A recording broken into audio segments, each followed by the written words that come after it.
이제 빌 위임 목사님은요, 제 선배입니다. 사실 장로의 신학대학 학부 1년 선배이셔요. 신대원은 같이 공부를 했어도 이렇게 선배님 목회하시는 교회에 와서 함께 하나님의 말씀 나누고 선교 현장 이야기를 함께 나눌 수 있어서 먼저 하나님께 감사드리고, 또 이렇게 귀한 강단을 허락해 주신 위임 목사님과 또 당의 장로님들, 또 모든 성도님들에게 감사를 드립니다. Hola, mucho gustos, que Dios les bendiga. 이게 이제 저 남미 사람들, 특별히 아르헨티나 사람들, 스페인어를 쓰는 사람들이 사람을 만나면 처음 인사하는 거예요. 안녕하세요, 만나서 반갑습니다. Mucho gusto, que Dios les bendiga. 하나님의 축복이 함께 하시기를 바랍니다.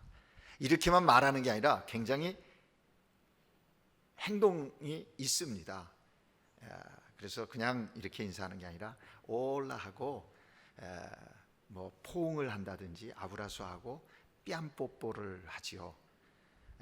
남자든 여자든 서로 뺨을 비비면서 당신 정말 만나서 반갑다 그럴 때 뺨만 이렇게 비비는 게 아니라 요 소리를 내줘야 되는데, 요 소리가 클수록 서로 친근감 있게 대화할 수 있는 그런 부분입니다. 오늘 목사님께서 많은 선교사님들이 이 강단에 와서 선교 보고도 하고 선교 현장 이야기를 나누고 또 말씀 나눴는데, 남미는 처음이라 그랬습니다. 그렇죠? 근데 저는 여기 오면 그런 생각이 들어요. 한국에 들어올 때 늘 그런 얘기, 우리가 남이가 하는 말 하잖아요. 남이 아닌 남미, 남이 아닌 남미 아르헨티나에서 지금 사역하고 있습니다. 여러분, 남이 아니다라고 하는 것은요, 거리 개념도 아니에요. 사실 마음에 품으면 남이 아니게 되는 거죠. 오늘 하나님께 나와 수요 예배를 드리시는 우리 성도님들 모두의 마음속에 아르헨티나가 품어진다면, 아르헨티나는 남이 아닌 남미에 있는 하나님이 사랑하는 그런 나라가 될 줄로 믿습니다. 저는 1994년에 총회 파송 선교사로 칠레의 선교 사역을 떠나게 되었습니다.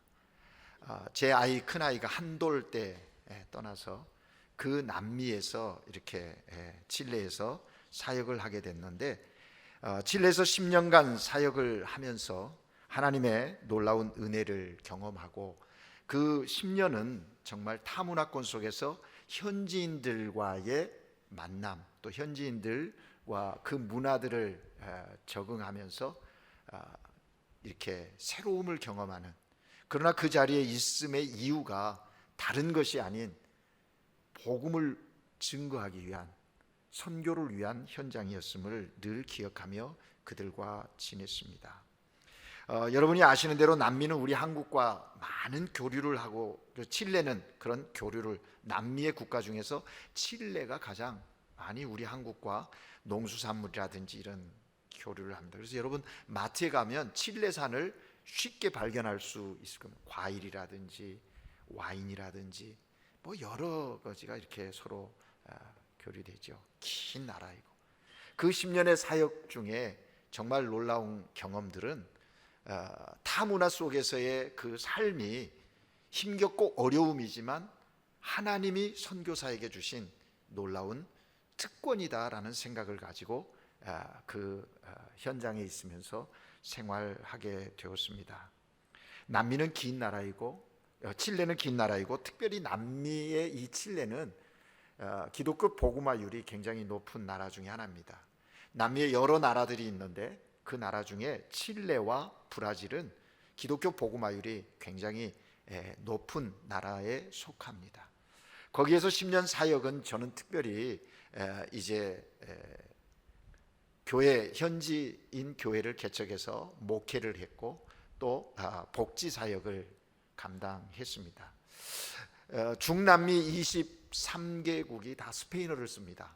브라질만 포어를 쓰거든요, 포르투게스를. 그러니까 중남미 어느 나라를 가든지 스페인어 하나면 말도 자유롭고 문화도 적응할 수 있는데, 칠레에서의 그 문화 적응이라는 것은 정말 저에게 큰 이 기쁨이었고 또 즐거움이었습니다. 많은 것이 달라요. 여러분, 남미 그러면 우리는 북반부에 있지 않습니까?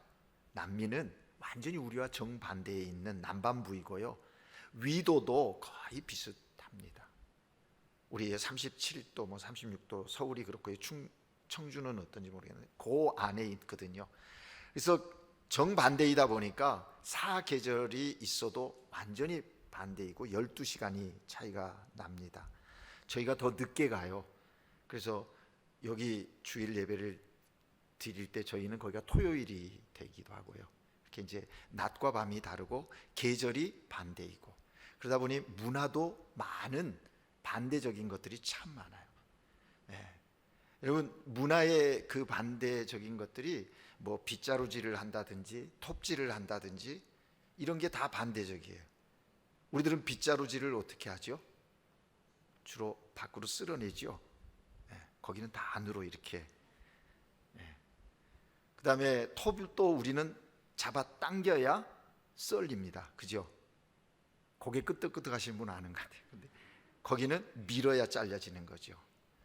돈을 셀 때도요, 저는 그쪽에 돈 세는 게 굉장히 성경적이다 그런 생각을 해요. 지폐를 셀 때 우리는 내 거 잡아 당기잖아요. 하나 둘. 근데 거기는 빼서 주거든요. 네 거. 이렇게 상대가 이렇게 빼서 이렇게 잡고. 참 그런 문화. 숫자도 우리는 하나 둘이지만 거기는 뒤에서부터 이렇게 새끼손가락부터 쉬는 거라든지. 그러니까 지구 반대에 있다 보니까 반대적인 게 많아요. 욕조에 물이 흐를 때도 이 돌아가는 방향이 다릅니다. 이제 지구가 둥그니까 그렇겠죠. 언어를 배운다는 것, 다른 언어 속에서 한다는 게 쉽지 않아요. 우리 목사님께서도 선교사 생활을 하셔서 경험이 있으시지만 전혀 다른 언어를 배운다는 게 쉽지 않은데, 그 언어를 유심히 보고 관찰하면서 배우는 것도 기쁨이고 또 새로운 모험이고 즐거움이었던 것 같아요. 제가 칠레 초기에 적응하는데 이제 집을 얻고 생활 가정을 이제 생활 가정용품들을 구입하고 이런 일들이 쉽지 않잖아요. 그런 것들 이렇게 준비할 때 우리로 말하면 철물점, 전선이 필요한 거예요. 철물점. 그러니까 거기는 이제 페르테리아라 그러는데 철물점에 우리 큰 아이를 데리고 갔거든요. 그러니까 이 조그만 것이 이제 막 신기하게 이거저거 막 헤매고 있는. 그런데 스페인어 사전을 찾아놓고 알고 갔어도 거기 가니까 잘 기억이 안 잊어지는 거예요. 초기니까. 한참 옆에서 아이가 막 이거저거 만지고 그러니까 제가, 우리 아들이 준호거든요. 다니엘인데, 다니엘 너 까불지 말고 가만히 있어. 까불지 마. 그랬더니 이 주인이 알고 전선을 가지고 나와요. 전선이 까불래거든요. 그러니까 그래서 그 단어를 알게 되고, 이 수양버들 같은 건 막 이렇게 서로 부딪히는 거, 이게 싸우새가 수양버들이거든요. 가자 막. 그러니까 그런 문화와 언어를 배우는 것은 선교사가 갖는 즐거움이고 기쁨이었던 것 같아요. 그래서 사실 무엇을 먹느냐, 언어를 뭘 쓰느냐 이런 것들은 복음을 위해 나갔기 때문에 그게 큰 문제가 아닌 거죠. 오직 관심은 어떻게 복음을 전해야 하는가 여기에 있었는데, 특별히 칠레에서 사역은 현지 교회 목회를 하면서 거리의 아이들과 직업 여성이라 그러니까 여러분들 다 직업을 갖고 있는데 우리가 흔히 말하는 율락 여성들 사역을 하게 됐습니다. 그 복지 사역을 하게 됐는데, 그 복지 사역을 하면서 제 마음 가운데 정말 하나님이 여기 있게 하신 이유를 알게 되었어요. 그건 뭐냐면 복음이라는 것이 얼마나 능력이 있는가 하는 것을 그 현장 속에서 볼 수 있게 하셨거든요. 여러분, 거리의 아이들은, 이 더운 지방의 거리 아이들 그냥 집에도 안 들어가고 거리에서 자고, 또 사람들에게 이렇게 도움을 요청해서 받아서 살기도 하고 없으면 굶기도 하고. 그런데 이 아이들이 그 배고픔을 달래기 위해서 본드 흡입을 합니다. 본드를 흡입하면 이게 이제 좀 정신이라든지 그런 걸, 배고픔도 잃게 되고 이제 정신적인 그런 한각에도 좀 빠지게 되고, 본드 흡입을 하는 그 아이들을 위해서 그 시청과 연계해서 이제 까사 에스페란사라고 소망의 집을 운영했습니다. 근데 그들에게 이제 그런 본드를 가면 위 벽이 헐고 약해지니까 우유를 제공하고 씻게 하고 잠을 자게 하고 거기서 함께 예배하는 그런 시간들을 갖는데, 처음에는 몰라가지고요, 거리에서 자라는 아이들이니까 얼굴이 이게 검게 안 씻으면, 오랫동안 안 씻으면 검해지면서 이게 때가 끼잖아요. 그런데 그게 빛날 정도까지 되는 거예요. 그러니까 그런 아이들 씻겨야 되는데 못 모르고 씻겼어요. 근데 씻기면 안 된다는 걸 알게 됐죠. 왜냐하면 일교차가 심하니까 얼굴이나 이 피부에 적당히 코팅이 돼야지, 그걸 닦아버리면 그 깨끗한 피부가 오히려 거리에서 자는 아이들에게는 이 감기를 또 이렇게 일교차로 인해서 오히려 안 좋다는 걸 알고 그 다음에 씻기지도 않고. 여러분, 벼룩을 아시는, 여기 어르신들이 많으니까 벼룩은 아시겠네요. 거기는 뿔가라 그러는데, 그런 벼룩이 그 거리에서 자고 그러니까 얼마나 그 습한 지역이어가지고 몸에 있는지 몰라요. 근데 여러분, 벼룩이 있는 아이들과 인사를 한다. 어떤 인사한다 그랬죠 아까요? 올라하고 포옹한다 그랬잖아요. 아브라소. 포옹을 하면 그들에게 있던 벼룩이 누구에게 와요? 저에게도 오고 제 아내에게도 오는 거예요. 이 뿔과 벼룩이 한번 벼룩에 물려보신 경험이 있는 어르신들이 있나요? 벼룩이 물면요 얼마나 가려운지 몰라요. 부득부득 끓는 피가 나도록, 이게 벗겨지도록 긁어야 시원한, 그래도 안 가는데, 저는 벼룩에 물려보지 않은 세대입니다. 제가 어렸을 때 이는 잡아봤어요. 그 겨울에 내복 고무줄 사이에 있는 이 딱 잡아서 엄지와 엄지에 해서 뚝 소리 나야 이 잡는 쾌감이 있거든요. 웃으신 분들은 다 경험이 있는 분들이에요. 지금 시대는 없지만 그때 그랬거든요. 이 벼룩이 그러면 얼마나. 근데 제 아내는 그 벼룩에 대한 처리하는 것에 대해서 아주 탁월함을 갖고 있어요. 사역하고 들어오면 집에 욕조에 물을 한 5cm, 10cm 받아놓고 옷을 다 벗어서 터는 거예요. 벼룩이 물에 들어가면 맥을 못 쳐요. 그래서 일단 물기 전에 다 터는 작업을 하고, 그런 문화들. 그런데 이것들이 문제가 아니에요. 그거는 그냥 그렇게 하고 우리가 지내갈 수 있는데, 예수 그리스도의 복음이 이 아이들에게, 율랑 여성, 거리의 직업 여성들에게 들어가니까 그들의 삶이 변하더라는 거예요. 복음의 능력이 이런 거라는 걸 거기서 경험하게 되는 거죠. 여러분, 그렇습니다. 여러분이 여러분 삶의 자리에서 복음을 증거하면 그 복음이 어떤 능력을 드러내는가를 구체적으로 경험하시게 될 거예요. 복음은 하나님의 능력이라 그러지 않습니까? 복음이 뭡니까? 예수가 그리스도이심을 증거하는 거죠. 그렇게 증거하면 이 아이들이요, 그전에는 싸움질하고 남의 물건 훔치고 조금만 저가면 싸우고 치고받고 하던 그런 아이들이요, 변하기 시작하는 거예요. 변하기 시작해요. 아무 일 없이 막 거리에서 그냥 그렇게 지내던 아이들이 생각이 달라지기 시작하더라는 거죠. 그래서 함께 예배 부르고 찬양하면요, 몸에서는 냄새나고 씻지 않아서 얼굴이 까맣게 코팅되어 있고 그러지만 그래도 기쁨으로 찬양하는데, 그 찬양하는 모습 속에서 놀라운 하나님의 그 복음의 능력을 경험하는 거예요. 오늘 찬양하시는 귀한 그 그룹에서 그랬죠. 기쁨, 평안, 소망, 영생, 천국, 그게 다 있다는 거예요. 그래서 예수 안에 살자, 예수와 함께 살자 그랬는데 바로 그들이 그런 거예요. 그래서 그들 속에 이제, 예전에는 세상 유행가를 부르고 막 그러던 아이들이 그들 입에서 하나님의, 예수님의 이름이 불려지고 그러는 거예요. 그 세상 노래를 흥얼거리던 아이들이 삶이 바뀌어서 자동차도 닦으면서 삶의 새로운 변화를 일으키기 시작하는 거예요. 그러면서 그들이 부르는 찬양, 즐겨 부르는 찬양 이런 게 있습니다. El vive en mí, no temo al mañana.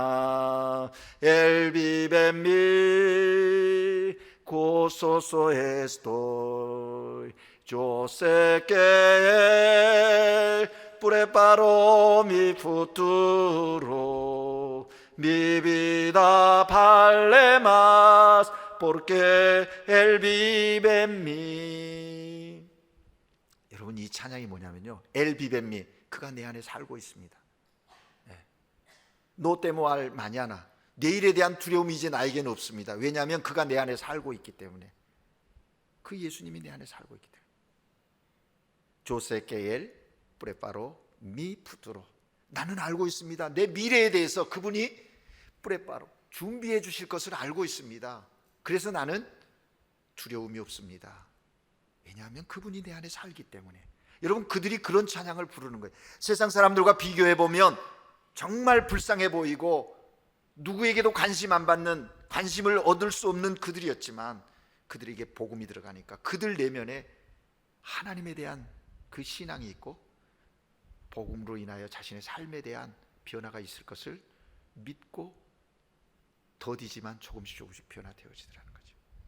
여러분 어떻습니까? 여러분 안에 있는 예수 그리스도로 인해서 여러분 두려움이 없으십니까?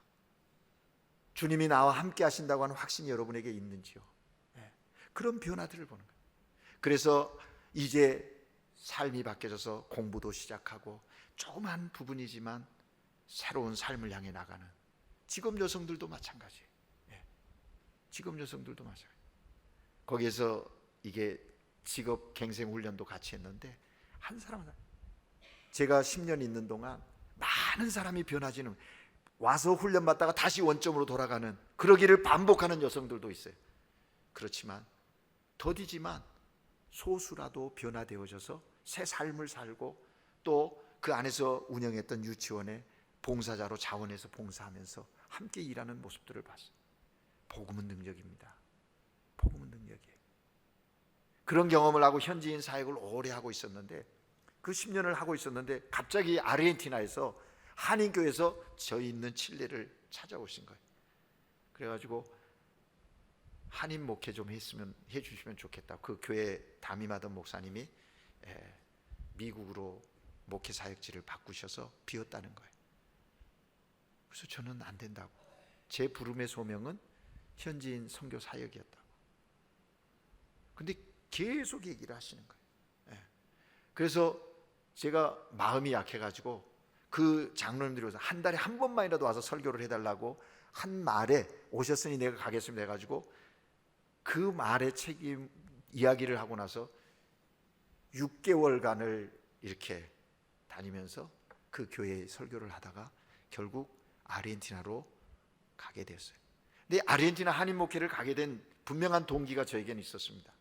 그리고 그 분들에게도 얘기했죠. 만약에 저에게 한인 목회만 하라고 한다면 저는 못 갑니다. 한인 목회를 하실 수 있는 목회자를 다시 알아보시면 좋겠습니다 했고, 저는 한인 목회를 하면서 현지인 사역을 꼭 할 수 있도록 교회가 허락해 주시면 갑니다. 왜냐하면 제가 칠레에 있으면서 그런 생각을 했어요. 아까 목사님도 난민은 처음이라 그랬는데 한국에서 원체 뭐니까 단기 선교를 32년 동안 한 번도 받아본 적이 없어요. 방문자도 많지 않습니다. 그러다 보니까 거기에서 생각했어요. 아, 그래, 그렇다면 이 현장에 있는 한인 교회와 선교사가 함께 동역을 하면 그 한인 교회 안에 있는 인적, 물적, 영적인 자원이 선교 현장으로 이렇게 방향을 바꿔서 사역에 함께 한다면 엄청난 시너지 효과가 있겠다. 그런 마음이 있었거든요. 실질적으로 제가 있던 칠레 그 산티아고 600km 위에 있는 수도에 있는 한인 교회와 협력 사역을 많이 했거든요. 그 도움을 받아 보니까 그런 거예요. 그래서 하나님이 기회를 주시면 그런 사역을 하고 싶은 마음도 있었거든요. 그래서 이제 그렇게 말씀을 드렸더니 그렇게 하겠다고. 그래서 제가 2003년에 아르헨티나로 이동을 하게 된 겁니다. 여러분, 2003년 아르헨티나를 간 그 교회는 아르헨티나 이민 첫 교회였습니다. 우리 한국 분들이 아르헨티나 남미로 이민을 간 게요 1965년 10월입니다. 공식적인 이민이. 근데 저희가 지금 목회하고 있는 그 교회가 66년 1월 23일 날 설립되어진 교회이거든요. 초창기 우리 아르헨티나 이민 가신 어르신들 너무 고생 많이 하셨습니다. 해외 개발 연구를 통해서 농업 이민을 나간다고 비행기를 타고 나갈 수 없으니까 배를 타고 한 달 보름, 두 달 거쳐서 그 남미 파라과이와 아르헨티나, 브라질을 가셨거든요. 그때는 가지고 나갈 돈도 많지 않았다고 그래요. 그렇게 이민을 와서 거기에서 신앙으로 모여서 예배드리는 그런 교회, 믿음으로, 신앙으로 이민자의 그 어려운 삶을 이겨내신 분들이 그 교회에 있거든요. 그래서 그 교회에 목회를 하게 되었어요.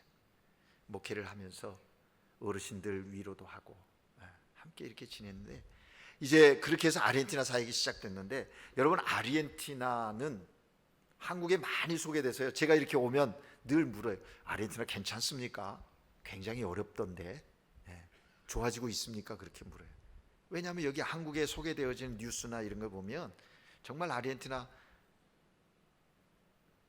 못 사는 게 기적이래요. 맞는 얘기예요. 하나님이 아르헨티나 얼마나 많은 축복을 주셨는지 몰라요. 자연, 문화적인 거 굉장한 축복으로 하나님이 주셨는데, 제가 이렇게 있으면서 느끼는 건 하나님 한 가지 안 주신 것 같아요. 때를 기다리라 하시는 지도자가 얼마나 중요한가 하는 걸 그곳에서 느끼거든요.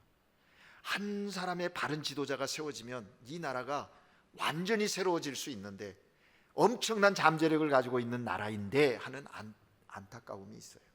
안타까움이 있어요.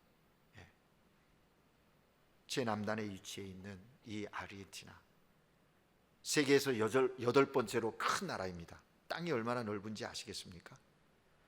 여러분 여름철 휴가에 가시면 바닷가에 가면 수평선 저 넘어 본다 그러죠. 아르헨티나는 수평선 대서양에 가면 볼 수 있지만 지평선이 있어요. 여러분 한국에서 지평선을 보신 적 있습니까? 보실 수도 있나요? 거기는 지평선이 빰빠지역이라는 곳은 그냥 땅끝과 하늘이 맞닿는 그런 정도로 넓어요. 얼마나 기름진지 모릅니다. 1m, 2m를 파도 잔 돌멩이 하나도 안 나올 정도로 그런 기름진 땅이에요. 제가 들어보니까 서울대 농학과 나오신 분이 그런 얘기를 해요. 땅이 그렇게 기름진 거는 이유가 있다. 혹시 거기 번개가 많이 치냐 그래요. 맞다고. 그랬더니 그분이 그러더라고요. 이게 번개를 치면 그 번개 치는 가운데 질소가 쏟아진대요. 그럼 땅을 기름지게 한대요. 농사 지실 때 왜 질소, 비료 이렇게 뿌리는 그런 자연적인 현상도 있대요. 정말. 그래서 이 아르헨티나는요, 인구가 4,700만인데 인구보다 소가 더 많아요. 인구 안 놀리시네요. 한국에서 소 많은 걸 다 보셨나 봐요. 인구 4,600, 700만인데 그거보다 소가 많다니까요. 그 많은 소가 어떻게 되냐? 그 넓은 그 광활한 대지에 풀어서 키우는 거예요. 방목하는 거예요. 그러니까 방목하니까 고기가 어떻다? 맛있다. 한우 하는데요, 저는 아르헨티나 고기가 더 맛있어요. 여러분 안 드셔봐서 모르시죠? 안 믿으시는 것 같아요, 눈빛이. 한우 되게 비싸더라고요. 육질이 얼마나 좋아요. 그런 나라인데 그래서 정말 먹을 거 걱정 안 해도 되는 나라예요. 근데 너무 어려우니까 이제는 물가가 세고 뭐 이러다 보니까 그 소고기 먹을 그것이 있어서 걱정 안 하던 사람들이 지금 이제 닭고기로 이렇게 음식을 좀 바꾸는 그런 현실까지 지금 와 있을 정도로, 소고기 덕분에 먹고 사는 데는 걱정이 없다 그랬던 그 나라인데 그렇게 됐어요. 자그마치 IMF를 7번, 9번 맞은 나라가 세계에 존재하는지 모르겠어요. 그 정도로. 그런 거 보니까 지도자가 없는 것이 분명해요. 아르헨티나는 정말 잘 사는 나라였거든요. 1800년 후반에는요, 세계 5대 부국 중에 하나였어요. 얼마나 잘 사는 나라였는지 아시겠습니까? 제 어렸을 때 만화 가운데 엄마 찾아 산말리라는 만화가 있었어요. 혹시 그럼 막 마르쿠스가 막 엄마 하고 뛰잖아요. 그죠? 그 만화의 주제가요, 엄마가 어디 있었냐면 아르헨티나에 있었어요. 스페인에서 엄마를 찾아 아르헨티나까지 가는 이야기가 그 엄마 찾아 산말리거든요. 엄마가 아르헨티나의 식모, 식모로 일하려고 거기, 그것도 부에노스 도시가 아니라 꼬르도바라고 하는 제2도시 꼬르도바라고 하는 곳에서 식모의 일을 하는데 거기 엄마 찾아가, 아프다는 소식을 듣고 찾아가는 거예요. 그 이야기가 그 엄마 찾아, 그만큼 아르헨티나가 잘 살던 나라였다라는 거죠. 그런데 지도자가, 그리고 그 땅이 복음을 듣지 않으니까 일찍부터 로만 카톨릭의 영향을 받고 정말 그들이 이야기는 합니다. 하나님, 예수님, 성령님. 그런데 믿음이 없는 거죠. 복음의 진리를 깨닫지 못하니까. 그런 엄청난 잠재를 가지고 있어도 나라가 그런 어려움을 겪게 되더라는 겁니다. 그래서 그런 곳에 지금 이제 변화가 일어나기 시작하고 있어요. 새로운 대통령으로 통해서 변화가 일어나는데 바라기는 그 나라에 그리스도의 복음이 잘 전해져야 이 나라 가지고 있는 잠재력이 남미 전역에 영향력을 끼치는 나라로 변할 수 있다라는 생각을 가집니다. 그 마음을 가지고 오늘도 그렇게 사역을 하고 있습니다. 우리 잠깐 이제 이런 얘기, 그러면 아르헨티나, 아까 아르헨티나 얘기했는데 여러분 아르헨티나 하면 여러 가지 생각하는데 저한테 아르헨티나 왔다 그러면 제일 먼저 묻는 질문이 뭐냐면요, 비행 시간으로 얼마나 걸립니까? 이렇게 물어요. 그 물음에 답하기 싫어요 정말. 왜냐하면 그 말하면 놀래고 나는 갈 수 없는 나라 그렇게 생각하세요. 왜냐하면 비행 시간만 27에서 30시간이 걸리는 거예요. 그러니까 벌써 불가능 그렇게 딱 찍는 것 같아요. 직접 또 못 가고. 그런데 반대에 있으니까 노선은 다양합니다. 미국이든 유럽이든 시드니든 두바이든 카타르든 뚜르키예든 가는 길은 많은데 어디로 가든 시간은 그 정도 걸린다는 거죠. 거기에 뭐 이제 기다리는 시간은 그러면은 뭐 35시간 이렇게 돼야 되니까 잘못 비행기를 끊으면 3일 넘기는 경우도 있고 기본적으로는 이틀을 보내야 하는 그런 거리. 그러니까 뭐니까 그래요. 근데 여러분 멀다고 뭔 나라입니까?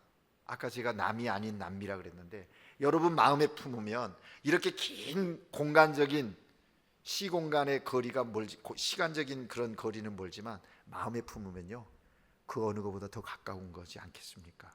바라기는 여러분 마음에 아르헨티나를 품을 수 있으면 좋겠어요. 남미, 꼭 제가 아르헨티나 남미 어느 나라든지 복음을 향한 기도의 동역이 여러분과 함께 있었으면 좋겠다 하는 생각을 합니다. 그래서 그런 시간, 그 다음에 축구 생각합니다. 메시, 마라도나 메시. 아르헨티나에 마라도나 교가 있다는 사실 아십니까? 그 나라의 영웅이에요.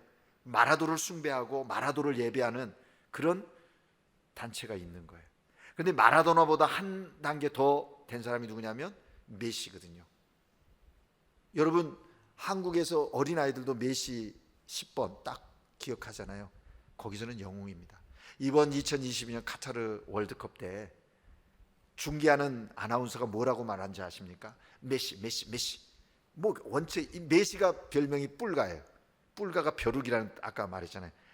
키도 작은데 아주 잘한다 그래서 뿔가라고 별명이 붙었는데 메시 그러면서요 뒤에다 붙이는 말 메시야.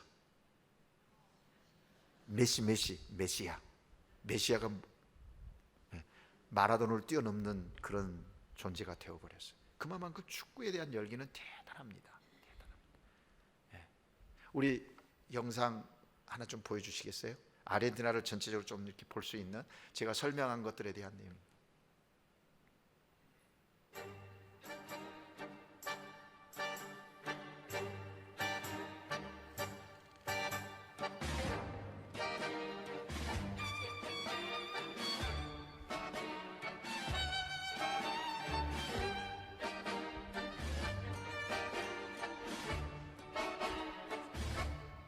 저게 카타르 우승하고의 모습이었습니다.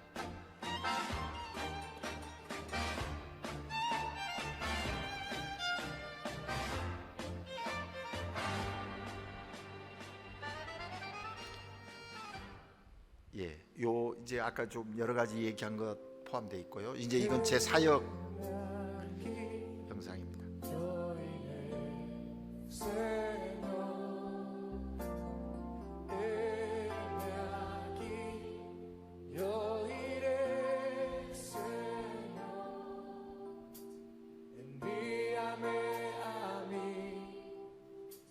Dispuesto estoy, llevaré tu gloria a las naciones.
예, 잠깐 멈출까요? 예, 이제 이런 사역들을 제가 지금 하고 있습니다. 그러나 이런 사역들의 핵심은 사실 여기에 있습니다. 골로새서 1장 28절 29절처럼 우리가 그를 전파하는 것은 각 사람을 권하여 모든 지혜로 각 사람을 가르침은 각 사람을 그리스도 안에서 완전한 자로 세우는 것이다. 이게 선교의 핵심적인 목표이고요. 그래서 이를 위해서 내 속에 역사하시는 성령의 능력으로 행한다. 내가 뭘 하려고 하지 않은 그런 듯 하면 나 자신을 늘 십자가 앞에 다시 복종시키면서 점검합니다. 그래서 내 안에 역사하시는 성령의 힘으로 하기를 원합니다. 기도하면서 합니다. 그래서 그 다음에 이제 제 선교의 모토이기도 하고 핵심 철학이기도 한 부분입니다. 계속 갈까요? 영상 계속 여기 끊으면 되겠습니다. 그래서 저는 이렇게 생각합니다. 예수 그리스도 때문에, 예수 그리스도로 말미암아, 예수 그리스도와 함께, 예수 그리스도를 위하여. 그 이제 스페인어로는 por Cristo, con Cristo, para Cristo예요. 적어도 아르헨티나 스페인어를 쓰는 선교사가 왔다 갔으니 여러분 요 단어만은 좀 알았으면 좋겠다는 생각입니다. 한번 따라할까요? por Cristo, con Cristo, para Cristo. 여기에 있습니다. 여러분 그리스도로 인하여, 이 뻘이라는 것은 그리스도로 말미암아, 그리스도로 인하여 우리의 삶의 모든 것들이 지금 내가 존재하는 이유, 내가 살아야 하는 그 삶의 목적, 그리스도로 말미암는 것이 우리 아니겠습니까? 그리고 그분과 함께 하는 거예요. 내 경험, 내 지식, 내 방법대로 사는 것이 아니라 날마다 주님과 함께 동행하는 삶. 오늘 들어다 보니까 당신이 더 행복했으면 좋겠습니까? 그리고 밑에 with Jesus라고 되어 있더라고요. 제가 뭘 잘못 봤나요? 청북교회 앞에 딱 그게 있더구만요. 여러분 예수 그리스도 때문에 더 행복해지는 여러분 아닙니까? 여러분만 행복하시겠습니까? 그리스도와 함께 빠라 그리스도, 그리스도를 위하여 그러한 삶을 우리가 삶의 현장에서 살아야 한다는 것이죠. 그래서 선교는 여러 가지 복지 사역을 아까 하고 저기 어린아이들 소아암 백혈병 이런 거 돕는 의료, 뭐 지원 사역, 신학교, 핵심은 사람을 살리는 데 있는 것이었고 사람을 키우는 데 있는 것입니다. 하나님은 한 영혼을 관심하신다는 것이 분명하기 때문에 그렇습니다. 여러분, 선교는 선교사 혼자 하는 게 아닙니다. 함께 하는 거예요. 함께 하는 거예요. 여러분, 월드컵에서 우승하는 팀에게 메달을 몇 개 주는지 아십니까? 뛴 11명에게만 줄까요? 아니면 좀 더 마음을 써서 후보들까지 다 주는 걸까요? 거기까지만일까요? 그렇지 않습니다. 그렇지 않아요. 선수들에게만 주는 것이 아니라 거기에 함께 있었던 모든 사람들, 감독, 코치, 의료진, 지원 요원들에게까지 동일한 메달을 준다는 거예요. 한 팀이기 때문에 그렇습니다. 여러분, 선교도 마찬가지예요. 오늘 여기 계신 여러분이 현장에 가 있든 여기 있든 선교를 위해서 그리스도의 복음, 그것이 현장에서 열매 맺기 위해서 깨어 기도하고 기도로 동역한다면, 물질로 동역한다면 한 팀이 되어서 복음 선교에 주님이 맡겨준 사명을 감당하는 거예요. 그러기에 우리는 이 일에 하나임을 알고 우리의 삶을 들여서 주님이 우리에게 마지막 당부하신 선교적 사명을 이루어야 한다는 거죠. 이것이 오늘 우리가 사는 삶의 이유인 것입니다. 여러분, 저는 오늘 갈라디아서 말씀 길게 설명하고 싶어요. 시간이 너무 많이 갔네. 제가 목사님께 한 25분 30분만 할게요 그랬더니 45분에서 50분 하는 시간이 많이 가버린 것 같아요. 짧게 말씀 나누려고요. 여러분, 오늘 저는 여러분에게 정말 사도 바울의 마음을 가지고 여러분을 축복하고 싶습니다. 우리 주 예수 그리스도의 은혜가 여러분의 심령 가운데 충만하기를 주님의 이름으로 축복합니다. 우리가 그런 하나님의 사람이라면 어떻게 살아야 할까? 오늘 본문에 보면 바울이 이런 선언을 하지 않습니까? 누구든지 나를 이제 이후로는 괴롭히지 말라. 괴롭게 하지 말아라. 내 몸에 뭘 가졌다고요? 예수의 흔적을 가졌다. 그렇게 말하고 있습니다. 바울이 왜 뜬금없이 예수의 흔적을 이야기했을까요? 갈라디아 교회 애정을 가지고 복음을 전했는데 다른 복음의 이야기를 듣고 신앙이 흔들리는 거예요. 특별히 그것은 율법주의자들 할례에 대한 이야기를 듣고서 복음의 참 진리에서 흔들리는 그런 상태에 있는 그들을 보면서 너희가 영으로 시작해서 육체로 마치려고 하느냐 꾸짖기도 하고, 그러면서 얘기하는, 야, 내 몸에 그리스도의 흔적이 있어. 여러분, 여기서 그리스도의 흔적, 예수의 흔적이란 뭘까요? 그리스도의 십자가 부활의 흔적, 복음으로 인해서 자신의 삶이 변화되었던 그 감격스러운 그 복음의 흔적이 그에게 있었던 것 아닙니까? 그러면서 그는 강력하게 말합니다. 나를 더 이상 괴롭게 하라. 이 흔적이 있으니 괴롭게 하지 말라는 그 의미는 무엇일까요? 그 의미 속에 담겨있는 고백은 뭘까요? 저는 세 가지로 이 본문을 이해했습니다. 첫째는 예수의 흔적, 그것은 예수님이 자신의 주인이고 나는 예수의 종이다라는 그런 고백이 아니었을까요? 여기 흔적이라는 말은 헬라어로 스티그마라는 뜻이거든요. 스티그마라는 말이에요. 그건 소유를 나타내는 낙인이에요. 낙인을 찍는 그걸 얘기, 그 마르가를 얘기. 여러분, 아까 아르헨티나 지평선이라고 그랬는데 소를 방목한다고 그랬습니다. 방목하니까 막 섞여서 누구 어디에 속한 누구의 소유인지 모르고 그렇게 방목되는 게 아니거든요. 벌겋게 다른 새 도장을 소 엉덩이에 팍 찍거든요. 곤살레스. 이 소는 곤살레스 거야. J 호세네 집 거야. 각 소마다 흔적이 있는 거죠. 그 스티그마, 흔적이 있어서 소유를 나타낸다는 거죠. 저 소는 내 소야. 여러분, 여러분에게 예수 그리스도의 흔적이 있다는 것은요, 나는 예수 그리스도의 것입니다, 예수 그리스도가 나의 주인입니다 하는 그 얘기 아니겠습니까?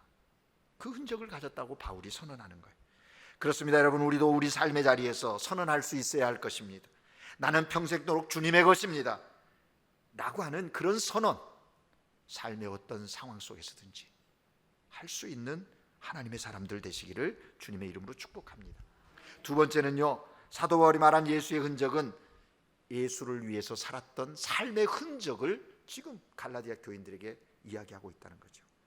오늘 본문의 사도 바울이 스티그마타라고, 여기 흔적이라는, 우리 개역성의 흔적이라고 딱 번역했는데 헬라어나 영어 성경이나 스페인어 성경을 보면 이 흔적이라는 단어가 복수로 쓰여져 있다는 거예요.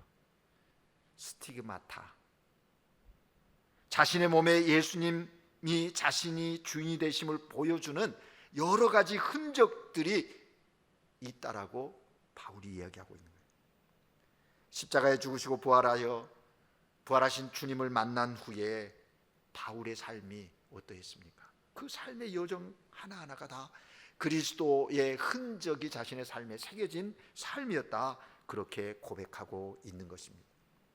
고린도서 11장 23절 27절에 보면 그가 복음을 전하면서 그리스도의 흔적이 자기 몸에 새겨졌던 것들을 나열하고, 옥에 갇히기도 했고 매를 수없이 맞기도 했고 유대인들에게 40에 하나 감하는 매도 맞아봤고 춥기도 했고 굶기도 했고 죽을 뻔도 했고 그런 그 모든 것들이 자기 몸에 새겨진 예수님의 흔적이라고 고백하고 있는 것입니다.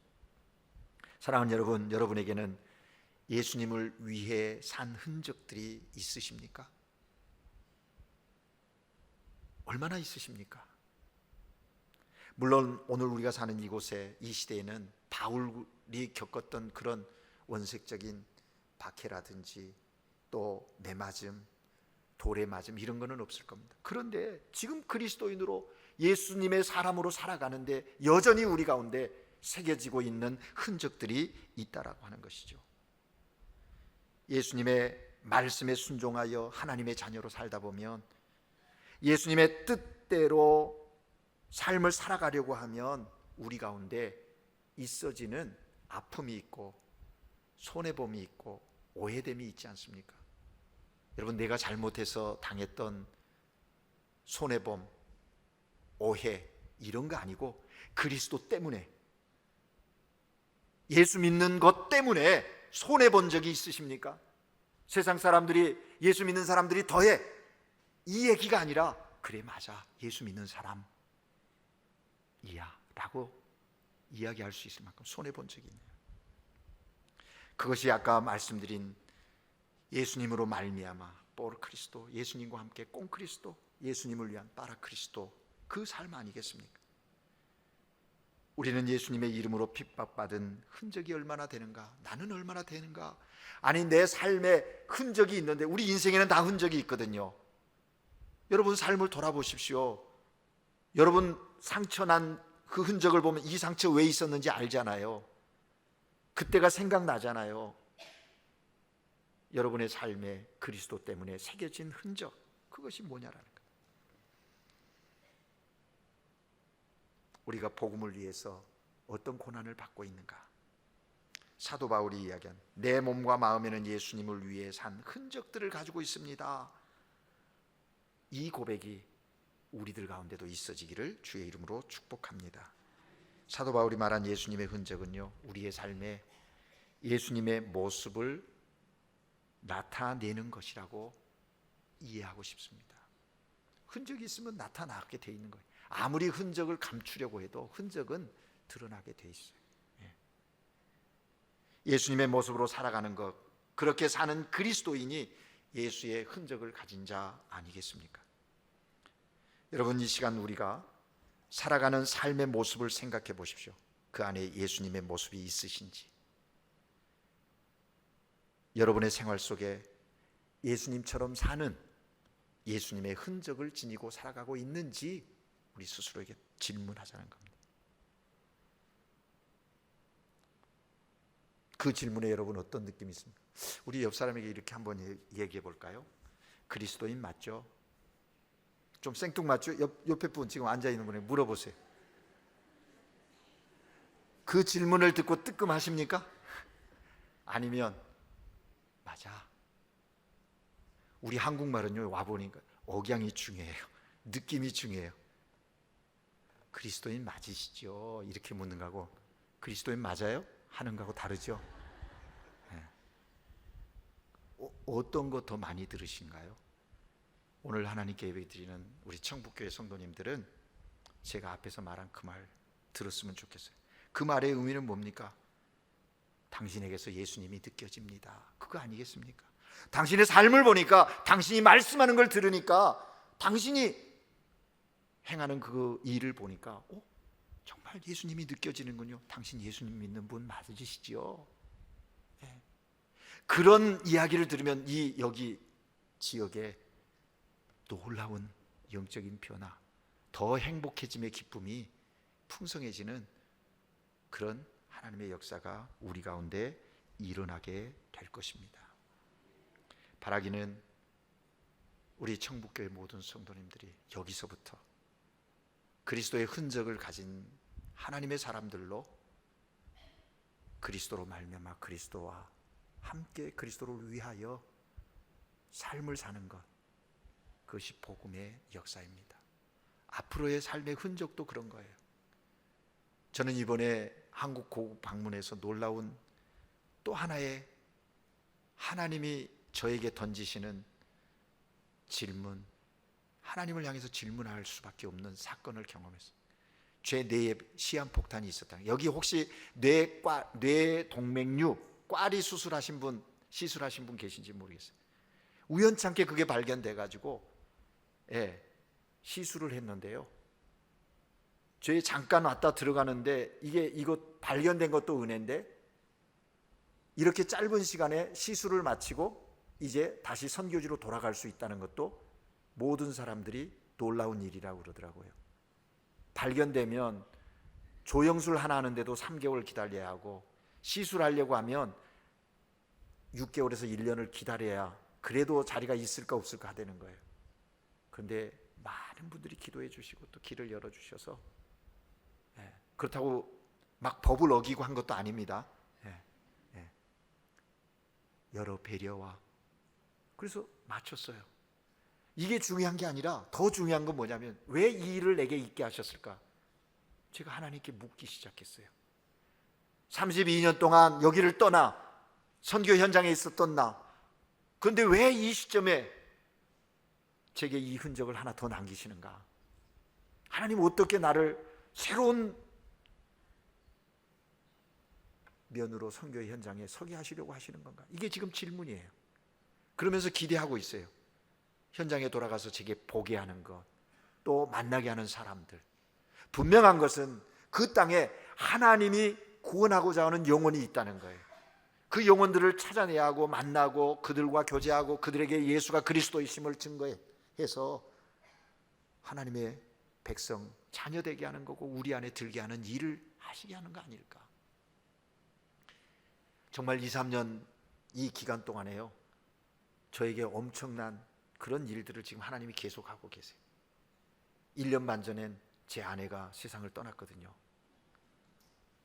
저하고 결혼 29살에 하고 선교 현장에 30년 있었어요. 제 아내는 몸이 약해가지고 정말 힘들은, 그런데 함께 동역하고 그랬던 아내거든요. 그때도 왜라고 하나님께 물었어요. 왜? 아직도 확실한 답이 안 와요. 그러나 계속 묻고 있어요. 그 이유가 뭘까? 또 이 상황으로 나를 몰아붙이신 하나님은 뭘까? 근데 제 친구 목사님이 저에게 그래요. 야, 이 목사, 하나님이 선교에 더 쓰시게 하시려고 너에게 한번 또 이렇게 사인을 주시는 것 같다. 근데 더 쓴다는 게 뭔지, 어떤 방향으로 어떻게 이끌어 가시려고 그러시는지 지금 묻고 있어요. 성령께서 내 안에 답을 주기를 원해요. 이제 6년 정도 하면 저도 이제 우리 총회법상 은퇴거든요. 그럼 그걸로 끝날 건가 아니면 더 할 건가 그것도 모르겠어요. 이끄심 따라 갈 거예요. 중요한 것은 우리로 그리스도의 흔적을 새겨준 것은 복음을 위한 것이라는 거죠. 이미 있는 흔적, 우리의 삶의 순간순간 새겨지는 흔적, 앞으로 새겨갈 흔적들, 그것을 통해서 하나님의 나라를 이루어 가시는 겁니다. 오늘 하나님 앞에 예배하는 여러분 모두가 그렇게 그리스도의 흔적을 가진 하나님의 사람들로 삶의 자리에서 주님이 맡겨주신 사명을 이루어가는 그런 복된 인생이 되시기를, 나만의 기쁨이 아니라 하나님이 구원하고자 하는 그 영혼들까지도